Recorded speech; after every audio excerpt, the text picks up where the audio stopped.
Hi, ഞാൻ ഐഷാസ് ഫ്ലേവേഴ്സിലേക്ക് എല്ലാവർക്കും സ്വാഗതം. ഇന്ന് ഞാൻ ഉണ്ടാക്കാൻ പോകുന്നത് നമ്മൾ ചിപ്സിനൊക്കെ വാഴക്ക ചിപ്സിനൊക്കെ എടുത്ത് കഴിഞ്ഞിട്ടുള്ള ആ തോട് ഉണ്ടാവില്ല, നല്ല വൃത്തിക്ക് എടുക്കണം കേട്ടോ. അതിൻ്റെ അരികൊക്കെ കളയണേ.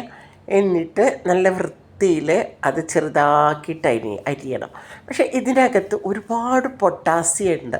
നല്ല സാധനം അത് കഴിക്കുക എന്ന് വെച്ചാൽ അയണൊക്കെ ബ്ലഡൊക്കെ കുറവുള്ളവർക്ക് ഇത് 5 ദിവസം അടുപ്പിച്ച് കഴിക്കുമ്പോഴത്തേക്ക് നന്നായിട്ട് അയൺ ഉണ്ടാകും.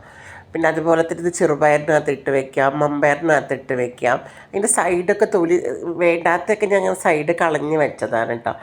നല്ല ഭാഗങ്ങൾ നോക്കിയിട്ട് എടുത്തിട്ട് ഇങ്ങനെ ചെറുതാക്കിയിട്ട് ഇങ്ങനെ അരിഞ്ഞ് വെള്ളത്തിലേക്ക് അരിഞ്ഞിടുക. അല്ലെങ്കിൽ കഞ്ഞിവെള്ളം ഉണ്ടെങ്കിൽ കഞ്ഞിവെള്ളത്തിലേക്കും അരിഞ്ഞിടട്ടോ. ഇത് ചെറുതാക്കിയിട്ട് അരിഞ്ഞതിന് ശേഷം നന്നായിട്ട് വെള്ളത്തിലൊരു അരമണിക്കൂർ വയ്ക്കുക, കറകളൊക്കെ പോവാൻ. എന്നിട്ട് നല്ലോണം കഴുകി വൃത്തിയാക്കിയതിന് ശേഷം കൊട്ടയിലേക്ക് ഊറ്റിയിട്ട് അടുപ്പിലേക്ക് ഇത് കുക്കറിൽ വെക്കുകയാണ് നല്ലത്. കുക്കറിലാക്കുമ്പോൾ നന്നായിട്ട് വെന്തോളൂ.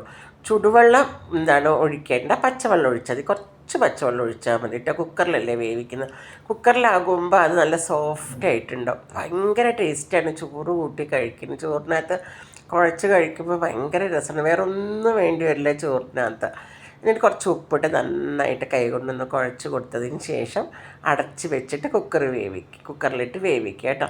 എന്നിട്ട് പിന്നീട് നമ്മൾ അടുപ്പിൽ കടുക് പൊട്ടിക്കുക, വറ്റൽമുളക്, ചെറിയ ഉള്ളി, ജീരകമല്ല, ചെറിയ ഉള്ളി, വെളുത്തുള്ളി, ഇതൊക്കെ ഇതിനകത്തേക്ക് ഇട്ടിട്ട് നന്നായിട്ട് വഴറ്റിയിട്ട് ഈ വാഴക്കത്തോട് കുക്കറിൽ നിന്ന് എടുത്തിട്ട് ഇതിനകത്തേക്ക് ഇട്ടിട്ട് ഇതിനകത്ത് കിടന്നിട്ട് 2-3 മിനിറ്റ് ഇങ്ങനെ ആ വെള്ളം വറ്റിക്കണം. കുറച്ച് വെള്ളം ഉണ്ടാവും, ആ വെള്ളം വറ്റിക്കുക. ഇത് ചൂടോടുകൂടി ചോറിന് കഴിക്കണം.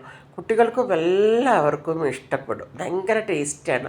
എൻ്റെ ചാനൽ ആദ്യമായിട്ട് കാണുന്നവരൊന്ന് സബ്സ്ക്രൈബ് ചെയ്യണം, ലൈക്ക് ചെയ്യണം, ഷെയർ ചെയ്യണം, ബെല്ലൈക്കൺ ഒന്ന് ഇതാക്കണേ.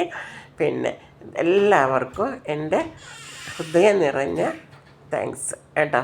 Okay, bye. പിന്നെ ഇതെല്ലാവരും ഒന്ന് ഉണ്ടാക്കി നോക്കിയിട്ട് ഇതിൻ്റെ ഫീഡ്ബാക്ക് ഒന്ന് എഴുതി അറിയിക്കണം. നിങ്ങളുടെ ഭയങ്കര ടേസ്റ്റാണ്. കുറച്ച് വറ്റൽമുളക് ക്രഷ് ചെയ്തതുണ്ടാവില്ല, അതും ഒന്ന് അതിനകത്തേക്ക് ഇട്ടോളൂ. എന്നിട്ട് നമ്മൾ ഈ വാഴക്കത്തോട് ഇതിനകത്തേക്ക് ഇങ്ങനെ ഇടാം.